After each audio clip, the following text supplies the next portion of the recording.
We're buying at a discount and upselling it over here. All right, ready for the show? Oh, yeah.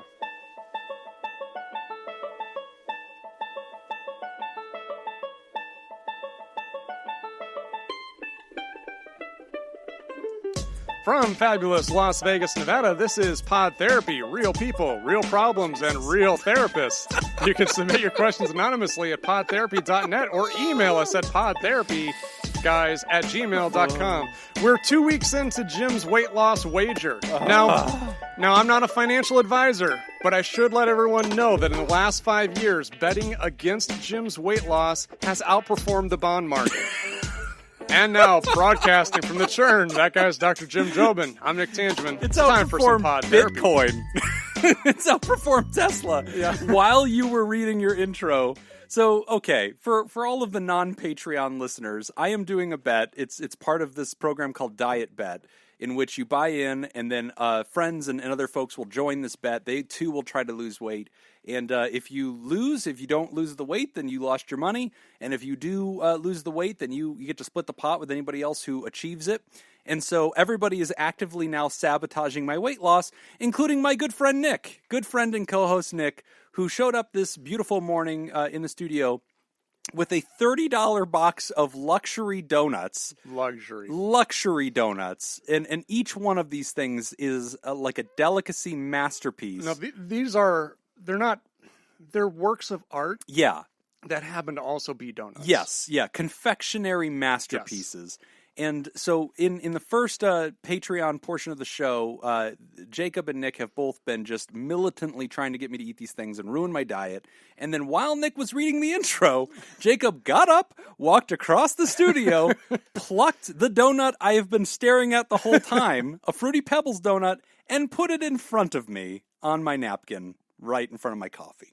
No, I'm not saying this. Here's the thing. Damn, it looks so Here's good. To be completely honest with you. Oh my God. I'm not saying this. I'm not going to try to push you to eat Pebbles. the donut, but that is probably the best donut I've ever had. I've had it before. It is that good. No, I've had it too. Oh no, it's spectacular. It's the only reason. Last time I bought Pink Box donuts, first off, I was horrified at the price. At first, I was like, "What is this?" Like, and then you realized it's a deal. The street value of cocaine is cheaper than this. Yeah, no, and then when it arrived, I was like, my God. I would have paid double for this. Each donut, I'm pretty sure, is the only donut of its kind in existence. I pretty much just gave them my debit card and I was like, put whatever you want. Don't tell me. Don't show me the bill. Just hurry up. My business. Hurry up. I need. Yes, you were licking your teeth. Yeah. I thought you bought a dozen of these, Nick. How come there's only 8 in the box? It's a long drive. I hit some red lights on the way here. I didn't have the fortitude. No, but the Fruity Pebbles donut, it is glorious. Like, it is a cake donut topped with vanilla frosting and just generously covered in Fruity Pebbles. Is it vanilla frosting? I think that's what's vanilla. Oh yeah, it might even be like a cream. It's probably got some sugar. Yeah, there's probably a little bit of sugar. Actually, I think that's the 0 calorie. Is that the 0 calorie one? Okay, yeah, that's one they made with stevia. Yeah, that's fine. Okay, air and stevia, I think, are the main ingredients. Right. Yeah. The diet donut. Yeah. Yeah. Somebody make this. Why is this not a thing yet?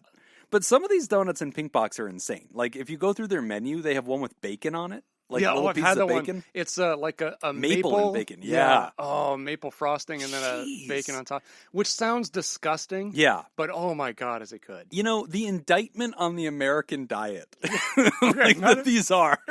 We've talked about this on the show that like when I brought Laura back to Iowa for the first time, and she saw like our breakfast. What is this? She's like, "What are you guys doing? It's just sugar on top of sugar with a side of sugar." America. Yeah. This is why we're first in the nation. Exactly. Why did we get the first caucus? This right here. Yeah. This is the breakfast of winners. Yes. No, it's true. I remember when I was in college at UNLV. And Eddie, you've met Eddie. Yeah. Eddie and I were roommates, and we were living there. And our we had a hallmate who was there on a golf scholarship, and she was from Australia. Great woman. We became good friends with her, and we'd go down and get breakfast with her. And we get to the DC, the dining commons. It's like a buffet, and so we'd all split up and go get our breakfast, and we'd point out a table and go, "Hey, let's all meet there." And so all scatter and then come back, and she'd come back with like 3 slices of melon and like a hard-boiled egg. Yeah. And like maybe a piece of toast, like with some Vegemite. She had Vegemite. And we'd come back like donuts, waffles, a slice of pizza that was available at 9 a.m. for no goddamn reason. Like, it was bad. Like steak and eggs and like all the sausage and stuff. She's like staring at us. She's like, what is wrong with So it's always fun to travel, and like Yeah. you go to Europe, and you know, if you're staying in a hotel that serves breakfast, Yeah, you get go there see and what you're their like, breakfast yeah, is. this is cool. I'm in Europe. This Yeah. is Fine what- breakfast. Yeah, This is what- is normal. Normal Right? members of our species would eat. Yeah. If you were a foreign exchange student, I think going to the Midwest was like the worst place in the world to oh, go of because all the places. I mean, every one of our foreign exchange students that we had in high school would leave. They would graduate probably 30 pounds heavier than Oh, they showed up. wow. Really? Like, oh, yeah. before and after photos Yeah. of high school in Iowa. Oh my gosh, the bloat. Yeah. I believe it. I believe it. The quarantine 15 is real. That's why I'm in this diet bet. Like, it's time. Like, I need to chip away, man. I don't even know how much. See, I don't think I've added weight. I've lost muscle. Yeah. And I've added fat. Okay. And I think it's so kind of it's an equalizer. Yeah. So I don't think my weight has the scale fluctuated didn't at all. change. Right. But yeah, my Well, you also cut off the beard, and so there's a few ounces of loss there. So you got to factor I'd that say in. at least a pound. Yeah. It was a pound of hair. Yeah, that's. But that's just because my hair grows real thick. Yeah, it's very stocky. Yeah. I have very stocky hair. I mean, it's weird because there's only like 3 or 4 follicles on your entire face, and they just wrap in these interesting protein design kind of ways. That's disgusting. Luckily, you have a great personality, Nick. I know. So, speaking of personalities, we got a couple of really great questions for today's show. Very excited to dig in. And the first one comes from Anonymous, and the question says, "Hello, friends. A couple of weeks ago, Jim briefly talked about late onset ADD/ADHD and seemed very dismissive about mental health professionals giving out that diagnosis. I was alarmed by that stance because I'm 39 and I was recently diagnosed with ADD. I guess there's more than one kind of attention deficit. I don't have the hyperactivity aspect. I admit to feeling defensive about the statements Jim made. But since I'm not an expert, I'm also concerned about the intimation that my diagnosis is wrong. I was told by my psychiatrist that adult ADD diagnoses are very uncommon, but she felt it was appropriate because I changed schools a lot, 10 different schools prior to high school, and I was basically neglected during my childhood, so whatever issues I had weren't caught or weren't seen through the trauma I survived. Could you elaborate on why you think adult diagnoses of ADD/ADHD often don't have merit?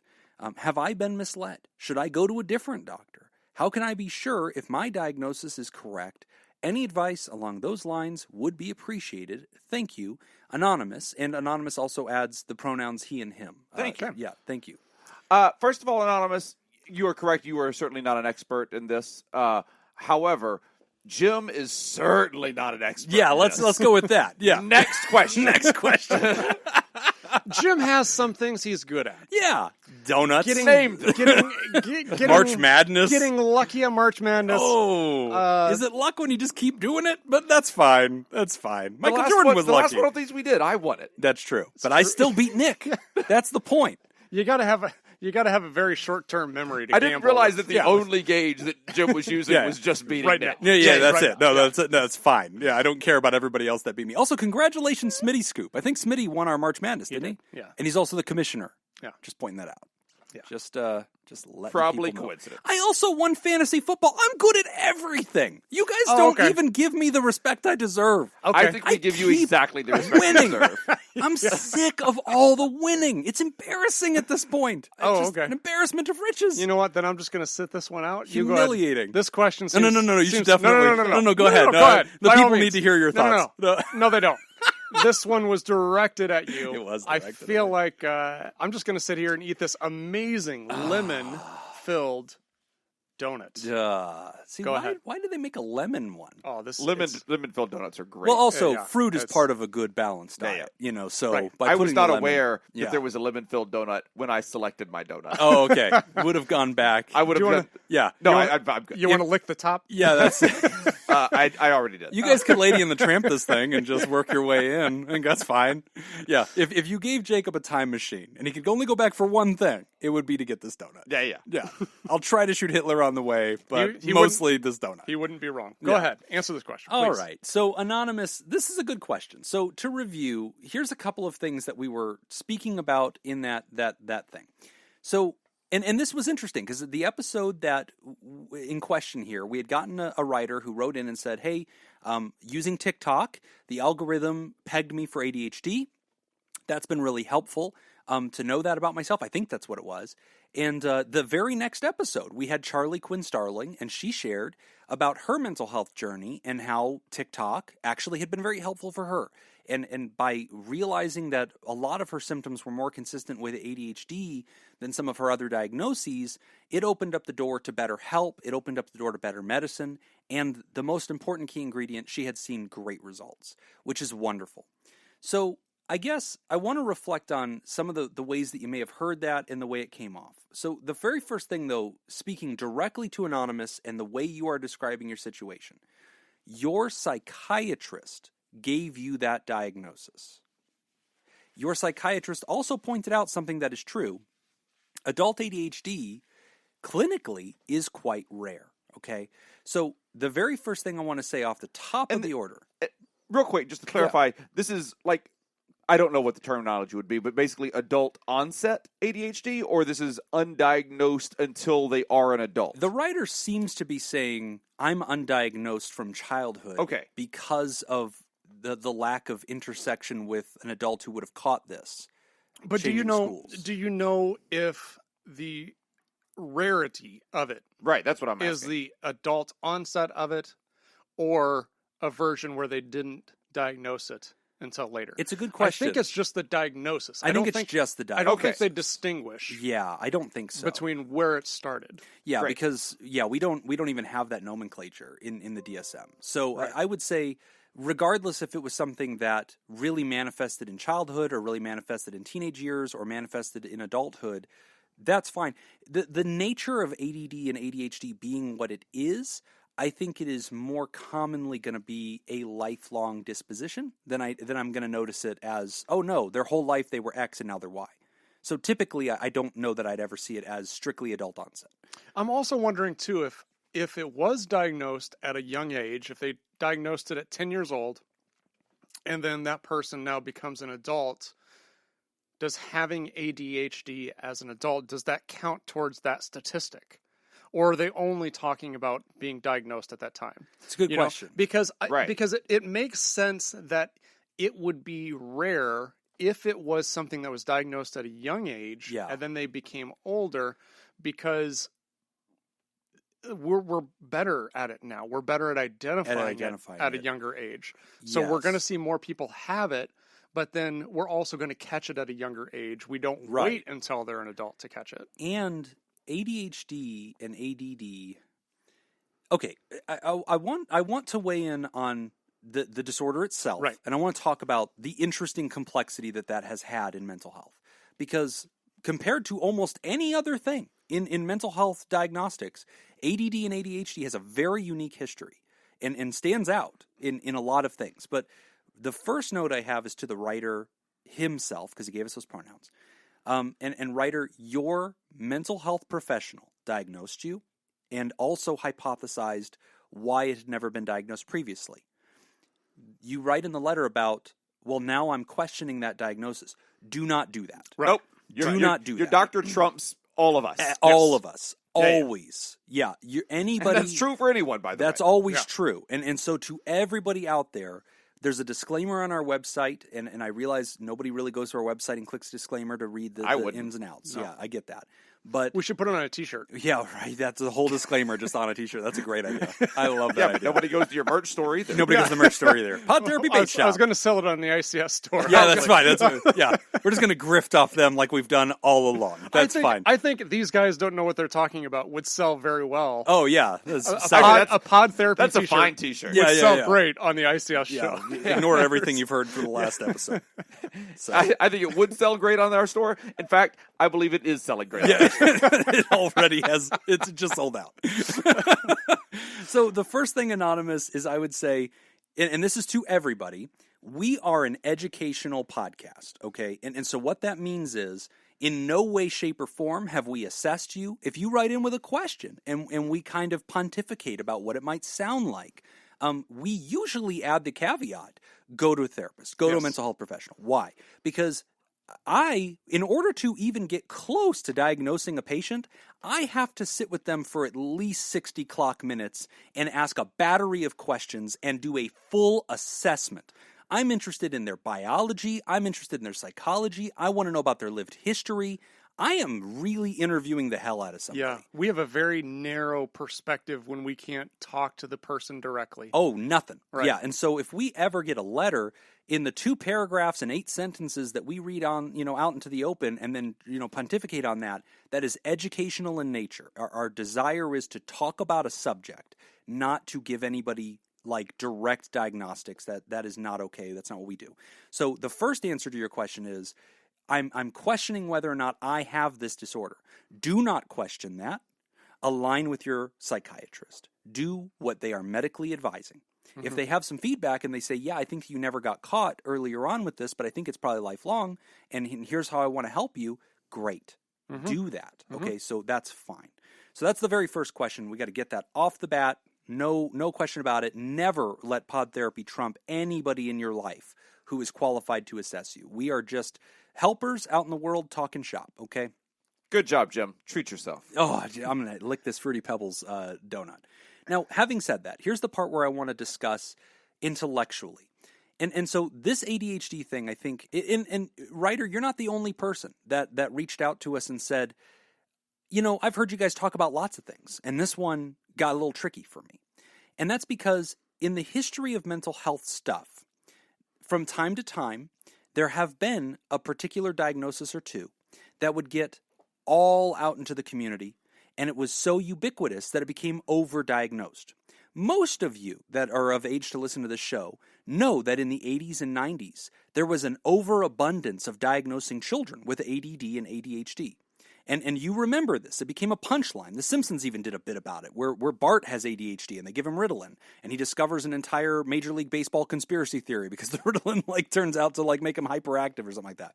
So it was a well-known trope that mental health for a while went off the rails and started diagnosing every rambunctious child who was developmentally appropriate as ADHD. And there was a huge discussion about this sociologically, because at some point we had to look at the numbers and say, guys, if this many children, all at the same age, have the same set of personality types, and the big thing is they're not doing well in school, we need to ask ourselves if we've designed education in a way that matches our species, versus should we pathologize all the members of our species and say something's wrong with the children. Right. And so mental health had to have a big internal discussion, because in the 80s and 90s and in the early 2000s, there was still an over-diagnostic abundance. There were so many diagnoses of ADHD and ADD that at some point the field had to come together and say, guys, the numbers don't match reality. If this many members of a species all have this diagnosis, we have to start asking if the diagnostic structure is way too vague, way too loose, applying to way too many people, or if we're not training our professionals enough to scrutinize this. So when you heard me weighing in on that, about how ADD and ADHD is all of a sudden so popular again, first understand it in the historical context that this particular diagnosis has a legacy of being overdone. There is a danger to that. There is a danger to pathologizing, especially children. And I think that I have a very strong opinion on that. I want kids to be kids. I want us to help kids. And I do think medication can be helpful with a lot of kids, but I want to be careful with it. Now, ADHD... I'm against that part. Medicate all children all the time. I don't want kids to be kids. Throw pills Drug 'em at up. kids. Drug the children. So when Nuke the ADHD... whales. I can't believe you're not a parent. I know. The skills are just there. Yeah. He's like Dr. Spock. What a waste. What a waste. He's so good. So with the resurgence of ADD and ADHD now in popular media again, understand my reaction to it through that lens. That I am pretty careful with this, and that ADD and ADHD have that particular problem. They, as diagnoses, are quite relatable. So relatable that you can disseminate them through TikTok videos. In 60 seconds, you can hear so much that you relate to, that you will be convinced that you have this. I don't even think that's necessarily a problem. And that was something, even Charlie Quinn, after her episode, she listened to the first episode, which she didn't know that we had taped, and she kind of laughed, and she messaged me and said, well, that's ironic that you had a TikTok ADHD person right before my episode. And I said, yeah, I guess it was kind of ironic. But she wrote me back and said, but that didn't bother me at all because I liked your conclusion. Yeah, she said, your conclusion was, whatever helps you. Get help. Yeah. Go get help. Feel better. Yeah. That's it. I don't care. I've never cared very much for what words we use to describe it. If this word applies to you and it captures a constellation of patterns and it results in you getting better help, talking to a therapist, talking to a doc, I don't care what word we call it. Mm-hmm. Go get help. So that's fine. And again, writer, you have a professional who's diagnosing you. But to anybody out there who may have heard me and thought, gosh, Jim's kind of diminishing of this diagnosis, he's mocking it. It's a tricky game, guys. I mean, Pod Therapy is this one this one show in the pantheon of therapy shows where two professional therapists try to do a delicate balance of talking real stuff, but also you get to hear us buddy talking shop behind the scenes. And yeah, to another clinician, you're going to hear me kind of go, here we go, another ADHD. Statistically, guys, according to the medical literature, 5% of children should have ADHD or ADD. 2.5% of adults. 2.5%. According to the medical diagnostic material that we have, 2.5% of the adult population should probably qualify for true ADHD or ADD. Go on TikTok right now and tell me if you think 2.5% is the number of people that are currently saying, I have this. Now, that doesn't mean that I'm against it. That doesn't mean I have any beef with it. I don't care. But there's also this very interesting balance that can happen with mental health where we can also pathologize human behavior, like with the kiddos. Every rambunctious little boy had a mental illness all of a sudden. Mm-hmm. We got to be careful with that. We got to be really careful with that. That can cut both ways. For some people, that word ADD or ADHD is very liberating. It's very informing. It gives them something to start from. So now they can start looking up, how do people with ADD and ADHD go out and find solutions? Let me try to adopt those for myself. Excellent. I'm all for solutions. But understand, writer, that's where I get a little queasy is because I don't want to see the pathologizing of normal spectrum human behavior because that is also a very dangerous game. What are your thoughts on this? If somebody has just some things like they have some of these symptoms, they have some of the attention deficit. Sure. They have some of the hyperactivity. Dr. Jacob says, give them drugs. They have some of these traits, some of these symptoms. They haven't formally been diagnosed with ADHD, but reading about ADHD clicks with them. It helps them understand what it is, kind of helps them kind of normalize and kind of put a language, because we know the power of that. Yes. Like just having a diagnosis, sometimes it can be harmful because people pathologize something. It could also be positive sometimes because then it gives people a language and a way to normalize it and a way to function. I feel like that's okay if they connect with that. Right. And if putting a label to it helps them deal with it, that's fine. I don't really have a problem with that either. Absolutely. I think maybe the part that becomes a little, I don't know if you should do that, is then when you go on social media and you say, hey, I've got this, when I actually maybe don't officially have it. Right. And then start talking about it that way. Maybe that's a little irresponsible on that end. But otherwise, if people connect with it and it helps them process it, fine. You know? Yeah. Now, that's my position. That's my position.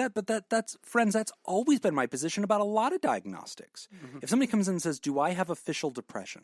I'll say, that's a less interesting question than how are you feeling? Right. And let's help. Let's work on it. Well, am I allowed to see a therapist? Yes, you've always known that's our answer. Like, yes, you're allowed to get help. Walk on in. That's and you fine. don't even have to have depression. We don't to have see to call it anything. Yeah. But I also appreciate what Nick's saying. Language sometimes facilitates access to change and access to solutions. In that right, I love it. I'm for it. But, and this is directed to the writer and to all of you, I guess one thing I should explain to you is I have been going through an interesting chafing process with the social internet lately. And here's the problem. There is the mental health advocacy and mental health influencer network has become very big. And I love that. I love that it's so destigmatized now that you can call yourself a mental health influencer or advocate, and you'll get 1 million followers. Where it gets a little tricky is the qualifications to have that much influence are non-existent. So a real therapist Instagram or a real therapist podcast like this one is going to have 1% of the followers of an Instagram. We follow a lot of these Instagrams, by the way, that will post these memes and these GIFs and these JPEGs that just say other symptoms of ADHD. I saw one the other day. I was talking to my wife about it. We're in the backyard, and I'm going through our Pod Therapy Instagram, and I'm just going through our feed, and I see a particular page has 75,000 likes on this one post. 75,000 in 10 minutes. And the post was, unsure if you have ADD? Here's some other symptoms. Do you sometimes forget to eat? Do you sometimes eat too much? Do you sometimes find that you can't sleep at night? Do you sometimes find that you sleep too much? These were not put next to each other. It was over 5 GIFs or 5 JPEGs of listing symptoms. But that is non-clinical talk. That is not accurate. And that kind of fear-mongering is great for getting likes and great for getting engagement and great for getting people to tell their stories. But I don't feel that the poster has a sense of social responsibility or medical responsibility to be more clear and more discerning and more differential. And of course they don't. Their only goal is to get engagement and get people talking about mental health. All that being said, thanks for following me on Instagram. Great Instagram post. You're killing it right now. And a big part of this is just Jim's jealousy that he doesn't have that many, big, huge like, part of it. Yeah, why don't I have 75,000 likes? Part. Yeah. All of it. All of it. We would not be having this discussion right now. In May, I'm going to be posting an interview I did with a friend of mine who is an artist and a mental health influencer. He has an entire clothing company that is predicated on the fact that he wants to influence for mental health. He wants to advocate for mental health. But it's a for-profit company, and he sells his products and his wares under the flag of mental health. And he explained to me that there's a beef in the mental health influencer community because there's a lot of opportunists that do not actually do ethical things, and they're just flying under this flag right now that is always accepted. It is every part of the spectrum loves mental health. Are you telling me that people out there are exploiting something just to make a profit? Like us, with the Jacob Smith audio guy Jacob life coaching t-shirt. That's different. Which you should totally get at podtherapybaitshop.com. Very reasonably priced. This thing is hot. You want to go get this thing. Our exploitation is right on the surface. Yeah. It's very clear. But we explicitly exploit Jacob. Yeah, he's party to this. So anyway, my beef writ large, guys, is that I am not against the helpfulness of language to steer conversations. I'm not against people having short-term words like ADHD or ADD that allows them to access more self-awareness and access better help. I'm great with all that, but you have to understand where I sit as a clinician, how dangerous I've seen this pattern be in the past when we pathologized children and started medicating everybody. When we're using these words in non-scientific, non-medical ways, I guess it gets tricky because that's one thing where mental health is different than physical health. In mental health land, it's entirely okay to just co-opt diagnostic terms and use them loosely and amateurly with no accountability whatsoever. But to me, it's like the difference between following a professional investor who from time to time gives real stock market advice, but has a real obligation to not mislead the public and has to be very careful because they have real licenses that they've obtained. And then somebody who's running a pyramid scheme and is like, I know how to get rich, follow me for more information. The trick is you've got to buy. And it's like, obviously there's a huge differential in professionalism, but the professional's going to have way less followers because they're way less interesting and way more nuanced. Mm-hmm. So I'm having heartache with the amount of information that's out there that's way too easy to relate to and sometimes misguiding, even if it also does a tremendous amount of good, and I'm for the good. If that leads people to get help, in the writer's case, it led them to go to a psychiatrist, and now they're living better, and they're getting help. Yes, good. But ADHD and ADD has a difficult history in mental health as being greatly overdiagnosed because the symptoms are way too easy to relate to, and it becomes something that you're describing way too much of our species. And at that point, that's fine if it helps you. To me, the test is, does it help you? But if it's pathologizing and hurting, I don't love it. Yeah. Great answer. Thank you. You've earned a donut. Ah, Jesus, here we go. We are going to take a quick break, and when we come back, we're talking about EMDR. You're listening to Pod Therapy. Today's episode is brought to you by Smitty Scoop, Jake Schneider, Carolyn Albert, Kevin Chamberlain. Would you like to sponsor the show and become a therapy producer? Pointing at the donut. I know he is. Go to patreon.com/therapy. All right, our trivia question in honor of our therapy producers. Our topic is Augusta National Golf Club. Oh. Since today is the final round of the Masters. Yes.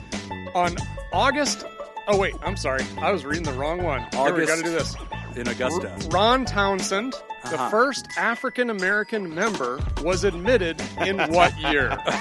I remember us talking about this. If you would like to join the therapy producers and make the show possible, you can go to patreon.com/therapy and sign up. Again, that's patreon.com/therapy. The fact I that don't know the year. I know it's closer to today than when Augusta was founded. Yeah, correct. I think I'm going to go with within 3 years of Backstreet Boys being a number one hit. I'm going to go for that. So I'm going to say 90s. I'm going to say 95. I'll take a nice even 95. Okay. Also, that's probably predating when Backstreet Boys were hot, but that's fine. 90s feels right to me. Yeah, doesn't it? Yeah. God, that's terrifying. I can't believe that was a thing. Even if we're wrong, it's terrible that that we made it a question. We think yeah. it's See, even and here's there. the thing: I absolutely love golf, and I love the Masters. Because you're a Augusta, racist. No, but Augusta National is such an amazing course. Yeah, that's But nothing to do with I it. have to be honest with how terrible they are with their human rights record. Yeah, Right. like, that's not It's good. so bad. Not good. That a professional sport. They still don't have women members, right? They do. They do have Oh women my members gosh, now? can you imagine if that was still a thing? It probably was only recent. It's Oh. probably like, Hold on. yeah, hold on. That's the second trivia question. Oh no, Augusta, why? Why do you do this to yourself? All right, I'll guess. That. I'll guess 90. Ooh, he I'll goes go. I'll go Nailed earlier it. than Jim. No. 1990. Oh, that's so recent. So all of these golf tournaments, usually the majors, they do this thing where they do a ceremonial tee off, right? And it's always been Arnold Palmer, Jack Nicklaus, and Gary Player. They always go up there, they hit their tee shot. They don't actually play it, but it's kind of all right, that's the first tee shot. Now we're going to start. Okay. They just hit a ball ceremonial thing. Pop Yeah. the cork, yeah. Arnie died a few years back, so it's just been Jack Nicklaus and Gary Player. Well, this year they did. They let Lee Elders do a ceremonial tee off, and he was the first African American to ever play in the Masters. Oh wow! Back in the 70s, and they waited until 2021 To do that. To do this, Yeah. Lee Elders can barely walk. Oh no. He couldn't swing, so he was just there ceremonially. Like he's hooked up to an oxygen tank. Jeez. And I'm like, why couldn't you guys have done this Yeah. years ago? Augusta. Yeah, Why? I mean, good for you for Way to get on the 2021. board. You're getting there. Got there a little Jesus. late. Got there late. Yeah, coming out now and being like, you know what, guys? Hitler had some bad ideas. Thanks, Augusta. I just wanted to get on the record before it was too late. I think you're a little late on this one. They're officially coming out with a stance that they're against the Spanish Inquisition. Yeah. Which about time. The other thing that really pisses me off when I think about it, and now our last thing Go for it. was how they shit on Tiger Woods Okay. for his affair. Oh, did they? Oh my yeah, they God. They came out, they did a press conference, and they were just like, this is morally reprehensible. jeez, And really? they were just, There they were- were on there was- their high ground. Oh, Their moral there- high there ground. Like were for sponsors? 100 years, it wasn't Augusta, the place you hook up with chicks when your wife can't come onto the No. ground. Not just that. the place you hook up with chicks. Yeah. The place where we bring in prostitutes for you to hire. This is Augusta. And they, Also, I mean, like, and they didn't just shit on Tiger Woods. Oh. I mean, there were sponsors that abandoned Tiger Woods at the time. Oh. And I'm not arguing whether that was right or wrong, but Right. but sponsors dropped him at the time. Sure. There were sponsors that did not drop him that Augusta pressured to drop him. Jeez. Like they went after him Augusta. financially. yes. But here's the question: was it because he was black? See, that's the question. Well, And the answer is that didn't help. That would have been funny if it was like a slip of the tongue thing for Augusta. Well, like, and it this was- man has been walking around black, having an affair. He's still playing the game. He's a And Hold on, disgrace I to the game. just have to pull that drop of Jim saying that real quick. No. Yeah. Okay. Augusta, 1990. Wow. Yep. Catch up with the times. Stay tuned for the next question. Hey, let's not let perfection be the enemy of progress. There here. you go. That's right. Augusta. That's right. Welcome. Good on you. Yeah, keep going. Keep reaching for the stars. Right direction, guys. Yeah. Welcome to 1962. Yeah. And by the way, I feel like I don't have to feel bad saying guys. Yeah, when yeah. referring to Augusta. Yeah, it's all dudes. Yeah, Yeah. that's fine. The future's And the women here. who are members, I feel like I probably don't have a problem with them. No. Yeah, I'm pretty sure they are the reason there is change. So, yeah, let's have more of that. Should I try EMDR? Hi, guys. I've recently started going to therapy for the like first Molly? time. Yes, it is exactly. It's drugs. Should I try drugs? I've recently started going to therapy for the first time. Yay! I don't think I would ever have taken this step without your show. Thank you for helping me gain the courage to start my therapy journey. You Very guys kind. rock. That's awesome. Thank you. Thank you. Now on to my question. My therapist has suggested that we try EMDR. I don't think that I have heard you talk about it on the show, and I'm curious what your thoughts are about this technique. I trust my therapist, I have an open mind, but I'm a skeptic at heart. From the very little I know about EMDR, it seems a little pseudoscience-y. What do you guys think? Thanks, keep up the good work, Becca. All right. Great question. Great. Yeah, so EMDR. What's that? Eye movement desensitization and reprocessing. All right. Okay, so That was my guess, by the way. Yeah. good. Yeah, Yeah, of course. you nailed it. Of Yeah, course. yeah, that was of the course. 1990. So here's the thing. I can definitely understand where Becca is coming from Mm-hmm. because this kind of was always my thing too. Because when you look into it, you're like, yeah, this seems like witchcraft. It just Right. seems really crazy.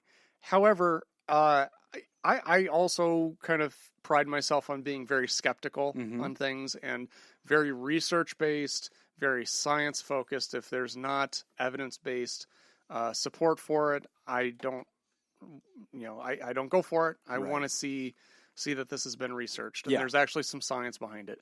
And there actually is with EMDR. Yeah. It's been heavily studied, Mm-hmm.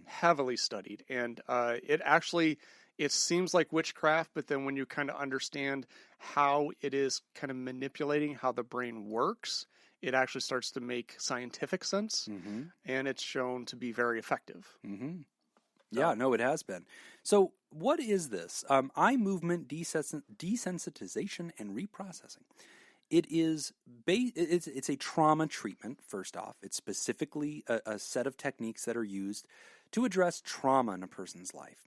And the theory of it is very straightforward. Basically, before EMDR, the best way that we had to treat trauma was to reprocess the events in a way that allowed the brain to kind of relanguage the memory.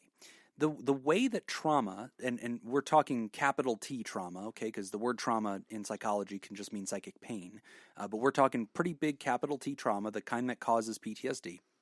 The way that works is it kind of creates this difficult memory file that the brain does not have the ability to language and cannot understand. And because of that, it develops a fear around that nucleus that causes the human to behave in dysfunctional ways. They're having nightmares about this thing. They find themselves having flashbacks to the event unprovoked. They have all these intrusive thoughts relating to it, and then they constantly are behaving in ways that don't add up. That we think about the soldier comes back from war. They're sitting down on the lawn chair ready to watch fireworks with the whole family on July 4th. The fireworks go off, and they suddenly jump out of the chair, knock over a table, and run inside. And you're like, what? They knew where they were. They're conscious. They're aware that this is the 4th of July. They saw the firework go up. Why are they reacting like that? Well, it becomes almost this instinctive kind of reaction because of the capital T trauma. So how do we help a human who's having these big automatic kind of responses?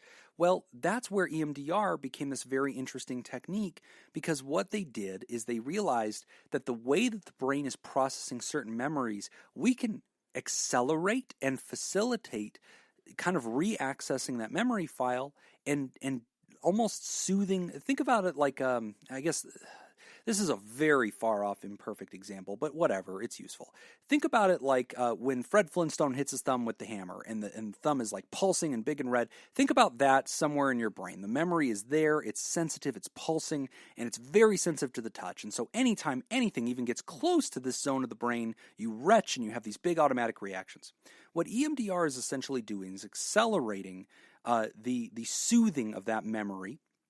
And it's doing that in a physical way. What it's doing is it's using bilateral stimulation. And what that means is you think about your brain being in two different hemispheres, the left side and the right side. And so what they're doing is they're using different visualized techniques or physical techniques with the patient while the patient is strategically reaccessing that memory by discussing it with the therapist. The clinician is simultaneously doing a physical exercise or a visual exercise with the patient that is causing the patient's brain to stimulate each hemisphere of the brain bilateral, and doing that in sequence while the patient is just recounting the story in a strategic way. That particular activation sequence to the brain actually accelerates some of the soothing of that throbbing kind of thumb that got smacked with the hammer. And so we see this accelerated decrease in negative energy, negative reaction to that particular memory. And that's why EMDR, eye movement, it was called eye movement originally because in order to stimulate the bilateral activation, we'd have the patient move their eyes across a visual plane. So we'd have them look very far left and look very far right.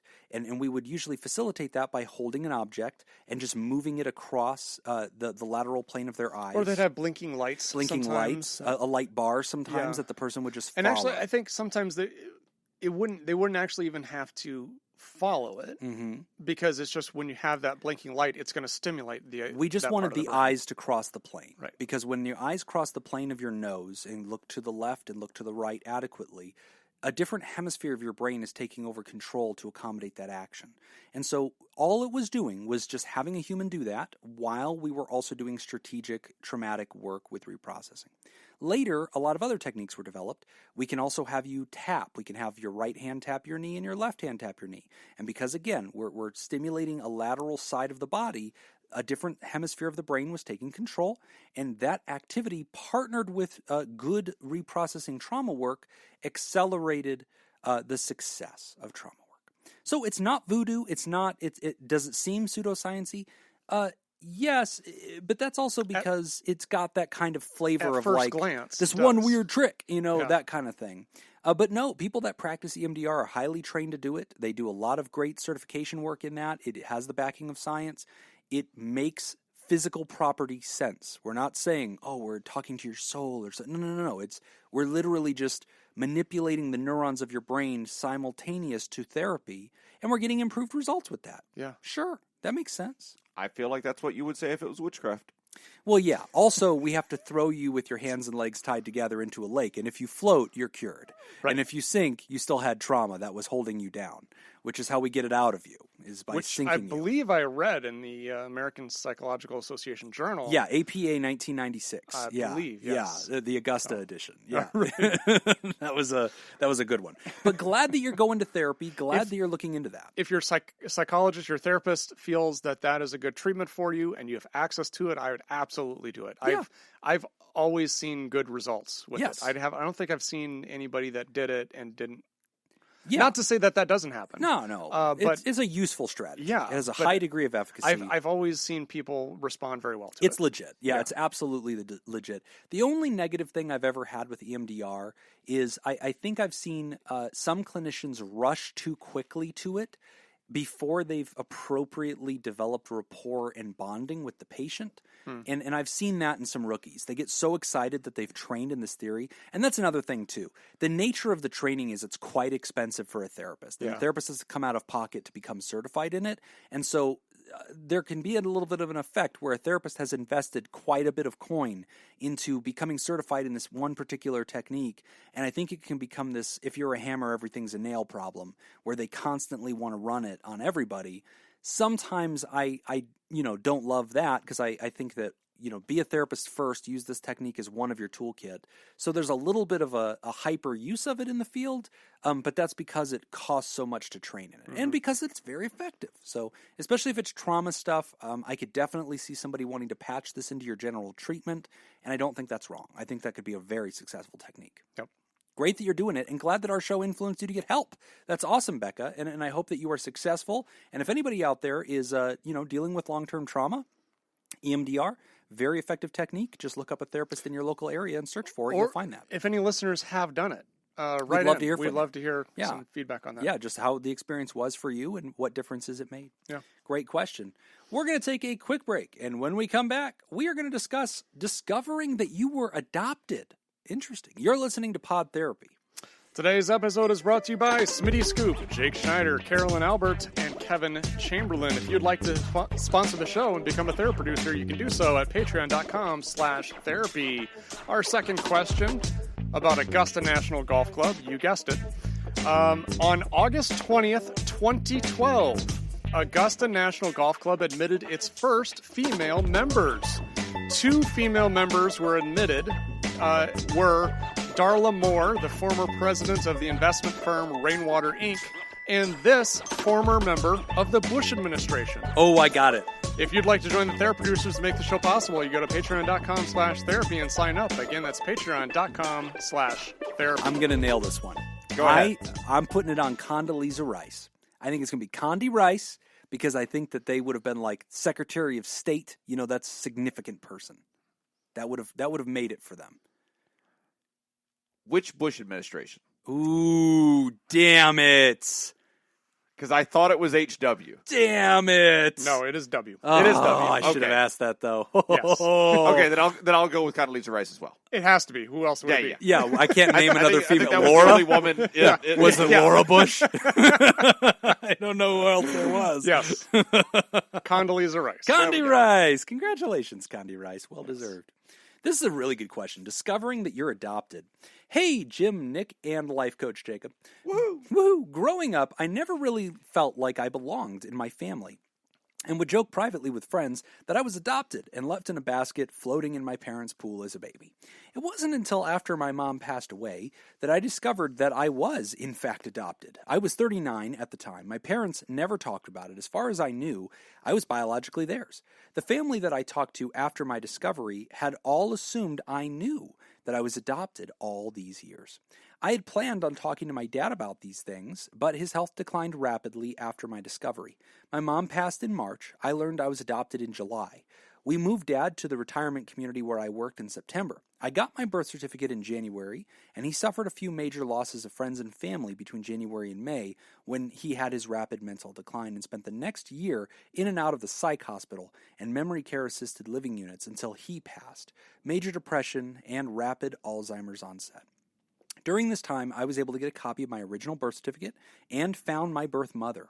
She gave me my biological father's name, and I found him too. My biological parents never married. They were teenagers when I was born. I learned I was the oldest of 7 half-siblings, and not an only child as I was raised. But I also discovered that I worked with my birth mother's sister. She complicated things greatly. She didn't respect my boundaries or respect my privacy that I asked for. Not only did my dad live there, but I had other family that lived there as well, in addition to family and friends working and living there. I've had a hard time navigating the relationships with biological family. I don't know what I want or how to figure that out. I dove in hard and fast with my biological mom because it was what I needed at the time, but have since pulled back from that relationship. I wrestle with the fact that I was adopted, and so many people knew this secret about me. So, after being helped with the book mentioned in the beginning of the letter, do you have any books that might help navigating being a late discovery adoptee, or even how to understand relationships with a newly found biological family? I just finished reading this was the book that was mentioned earlier, by the way. I just finished reading Adult Children of Emotionally Immature Parents by Lindsay C. Gibson, PsyD. It laid some really great groundwork in understanding my relationship with my mother. She and I have had a tough time, and it's nice to have my feelings validated. Thanks for everything you guys do. Heather, a.k.a. Little Sally Scoop. That's tough. That's a big one. Yeah.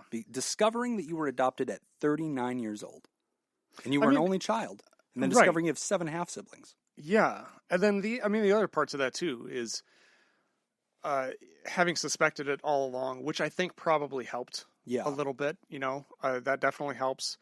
Yeah, that's a really tough situation. I haven't had a whole lot of experience really with the adoption piece. I mean, I've worked with a lot of foster care with a lot of foster kids and things like that. As far as discovering it as an adult, I mean, it sounds like you're processing it pretty well. Yeah. I would think. I mean, just to kind of start with. Yeah, I think so, absolutely. One thing I would add, and by the way, my voice changed because I put on a mask, because we have a guest who's coming in on our second show, and I want to wear a mask as well, since that's helpful. It's going to be hard to eat that donut through that mask. Yeah, it will. This is actually part of my diet plan now, and so really, really happy about it.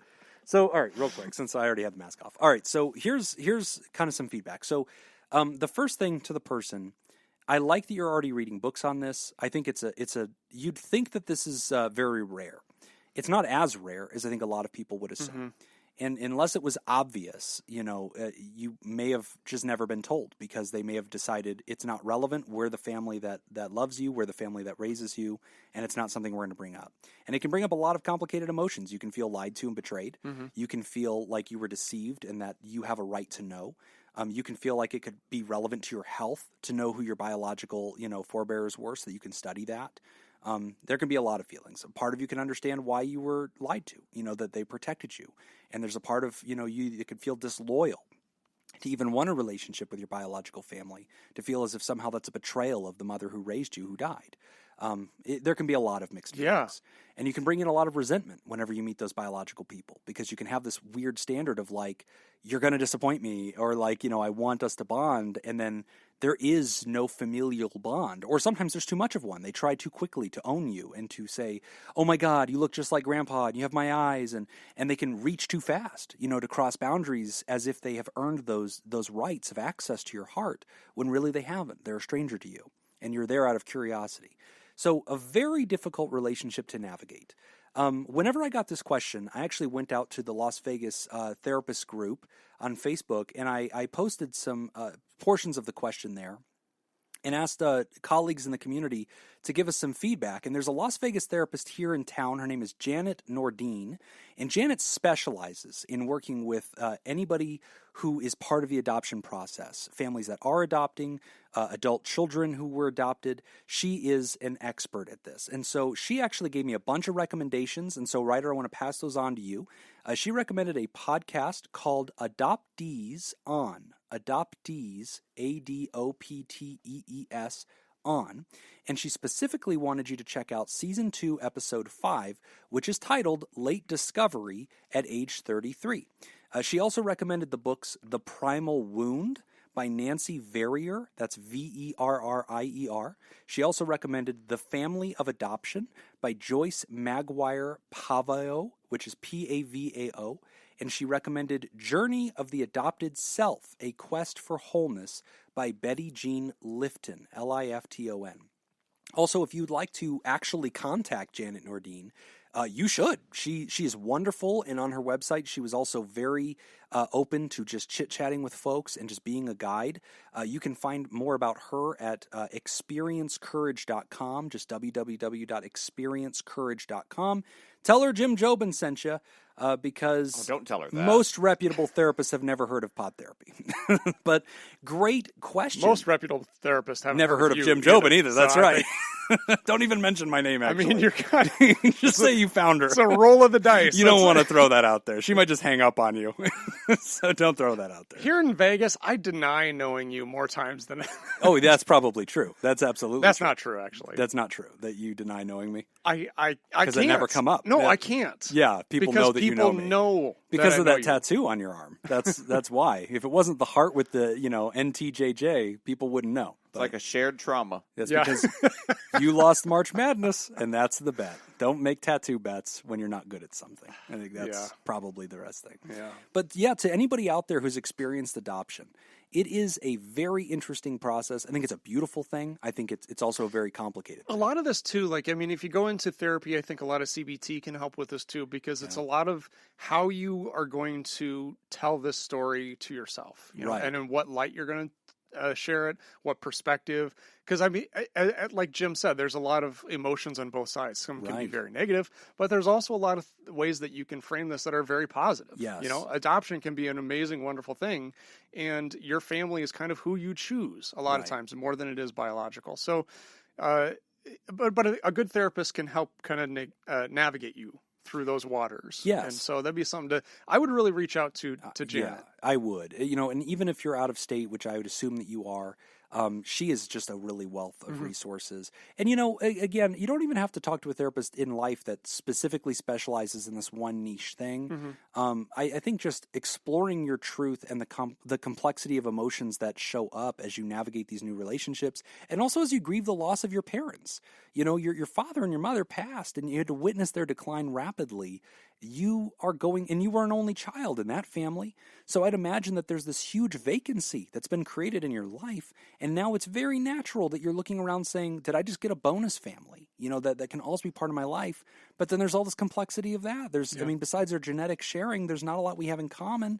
And you're trying to navigate that. There can be a lot there. And so I would strongly encourage, if you're not already doing some good work in therapy, consider that. You know, it doesn't have to be somebody that says, yeah, I specialize in adoption work. Just having a safe place to encounter this stuff. This is a huge zone for grieving and emotional stuff to just be a real storm. And so I want you to get help if you can. But those book recommendations sounded really good. Special thanks to Janet, who was willing to give me some feedback on that and stands ready. If there's anybody out there that relates to this or wants more feedback, go to experiencecourage.com. She's a wonderful person. And don't mention our names. They'll get you a lot farther. Yes. Yeah. A great question.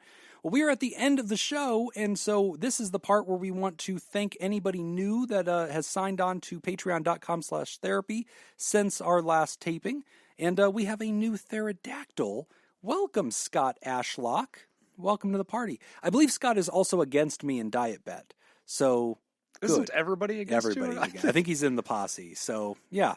Thanks for sponsoring the show, Scott, and I hope you fail miserably. If it wasn't for your personality, I'm pretty sure no one else would be doing this. I'm a great guy, except for my personality. You know, if you just discount that, awesome. Easy guy to like. But, you know, it's just me being who I am. And Jim, I like you. Yeah.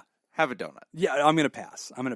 I've been strong now for 2 hours. I don't know why you keep saying that. He's been eating them this whole time. Yeah, just licking the box. That's what if I were in this thing, I'd be really upset. I would never believe that you lost any weight doing this because you've just been pounding these down. I love them. I love these donuts. And we especially want to thank our bosses, the Saccharine 16 and the Mysterious and Shrouded Illuminati members of our fan club, the Thera Producers. So thank you, Smitty Scoop, Jake Schneider, Robert Brownie Jr., Mintz, Kayla Lansbury, Ellie O'Dare, Judy Schneider, Nathan's Hot Dog Scoop, Dr. Ben Don, Crazy Manana Scoop, Mason Miller, Scott Jameson, Carolyn Albert, Leon Kassab, Kevin Chamberlain, Malaya, and Richard Macy. And if you'd like to hear this episode uncut and unedited, and why wouldn't you? And enjoy our spontaneous side projects, you can go to www.patreon.com/therapy. And thank you for supporting mental health. That's all the time that we've got for this week's session. We want to thank our landlords, Matt Mattingly's Ice Cream Social Podcast, and thanks to those of you who contributed to our show today. We really appreciate it. Remember, pod therapy isn't something you should keep all to yourself. Share this episode with someone who needs it by opening the episode's description in your podcast app and copying and pasting the link provided into your social media. Don't forget, you can find us at facebook.com/podtherapy, on Twitter at PodTherapyGuys, and at patreon.com/therapy. Do you want to submit a question to the show? Ask anonymously at podtherapy.net or email us at podtherapyguys@gmail.com. I'm Nick Tangeman. I'm not eating these donuts. Thanks, and we'll see you for your next appointment next week. You're going to eat a donut. No, I'm not. Like Augusta, these things ain't getting in me. What if I say I'm going to punch you if you don't eat a donut? Well, that's very motivational. That's a very different thing. I mean, how much am I willing to bleed for weight loss? But you know what? That loses weight. Got a lot more blood in your body than you need.